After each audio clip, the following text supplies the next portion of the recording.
Assalamualaikum warahmatullahi wabarakatuh. Alhamdulillah, wassalatu wassalamu ala rasulillah wa ala alihi wa sahbihi wa mawalah, wa la hawla wa la quwata illa billahil aliyyil azim. Amma ba'du. Puji syukur alhamdulillahirabbil alamin. Semoga tidak akan kita lupakan sebagai hamba yang selalu dihujani dengan nikmat dan kasih sayangnya Allah Subhanahu wa Ta'ala.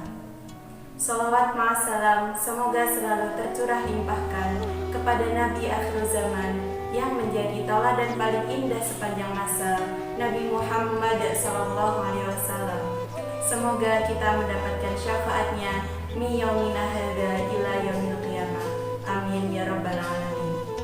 Sahabat Aiger yang dirahmati Allah Subhanahu wa Ta'ala, jumpa lagi dengan Karomah Kultum Ramadan SD Aisyah. Kali ini kami mengangkat tema husnudzon atau berprasangka baik. Husnudzon merupakan satu dari beberapa cara yang apabila kita menerapkannya akan mendatangkan ketenangan hati. Karena husnudzon adalah sikap atau cara pandang yang menyebabkan seseorang melihat sesuatu secara positif dan dibekali dengan hati yang bersih serta tindakan yang lurus. Sebagai seorang muslim, kita diperintahkan untuk husnudzon dan dilarang berputus asa dari rahmat Allah Subhanahu wa Ta'ala. Sebagai contoh, bukankah Nabi Musa belum tahu bahwa laut nantinya akan terbelah? Yang ia tahu hanya diperintah untuk memukulkan tongkatnya ke tanah, dan ia taati akan perintah tersebut. Bukankah Nabi Nuh belum tahu bahwa nantinya akan terjadi banjir bandang yang sangat besar bagi penduduknya? Yang ia tahu hanya diperintah untuk membuat kapal yang sangat besar yang dapat mengangkut banyak orang di dalamnya. Ia taati perintah tersebut meskipun resikonya adalah ditertawai oleh kaumnya. Bukankah Nabi Ibrahim tidak tahu bahwa anak yang hampir disembelihnya akan digantikan dengan seekor domba?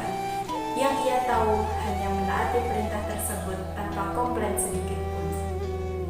Allah Subhanahu wa Ta'ala memerintahkan orang-orang yang beriman untuk selalu berhusnudzon, baik itu husnudzon kepada Allah Subhanahu wa Ta'ala, kepada sesama manusia, maupun kepada diri sendiri. Maksud dari husnudzon kepada Allah Subhanahu wa Ta'ala adalah Allah Subhanahu wa Ta'ala memiliki sifat Maha Pengasih dan Penyayang. Allah Subhanahu wa Ta'ala menyayangi hamba-hambanya yang sholih serta tidak membebani hambanya di luar batas kemampuannya. Sedangkan maksud dari husnudzon kepada orang lain adalah kita sebagai seorang muslim dilarang untuk berburuk sangka kepada orang lain, dilarang mencari-cari kesalahan serta menggunjing orang lain. Allah Subhanahu wa Ta'ala mengibaratkan orang yang menggunjing seperti orang yang memakan daging saudaranya sendiri yang sudah mati. Rasulullah sallallahu alaihi wasallam bersabda, "An Abi Hurairah qala, qala Rasulullah sallallahu alaihi wasallam, al-muslimu man salimal mu'minuna min lisanihi wa yadihi." Artinya, dari Abu Hurairah berkata, Rasulullah sallallahu alaihi wasallam bersabda, seorang muslim yang sejati adalah orang yang orang muslim lainnya selamat dari bahaya lisan dan tangannya. Hadis riwayat Tirmidzi.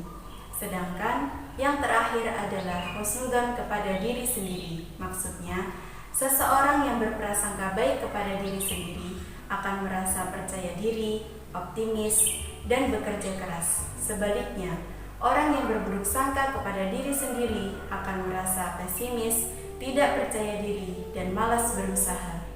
Artinya, sebagai manusia, kita hanya diperintahkan untuk taat dan ikhtiar semaksimal mungkin. Salah satunya dengan berhusnudzon dan jangan pernah berputus asa dari rahmat Allah. Untuk bagaimana akhirnya, biar Allah yang mengatur hidup kita. Kalau kita memperbaiki hubungan kita dengan Allah, yakinlah maka Allah juga akan memperbaiki hubungan kita dengan sesama manusia. Dan akan Allah selesaikan semua urusan kita dengan sangat baik menurut versinya Allah. Maka jangan pernah komplain dan selalu berhusnudzonlah terhadap apapun yang terjadi dalam kehidupan kita. Insya Allah, Allah juga akan memberikan yang terbaik untuk kita. Demikian karomah yang dapat kami sampaikan. Semoga bermanfaat dan dapat memotivasi dalam berbuat kebaikan. Albiru manitaqo. Akhiran, wassalamualaikum warahmatullahi wabarakatuh.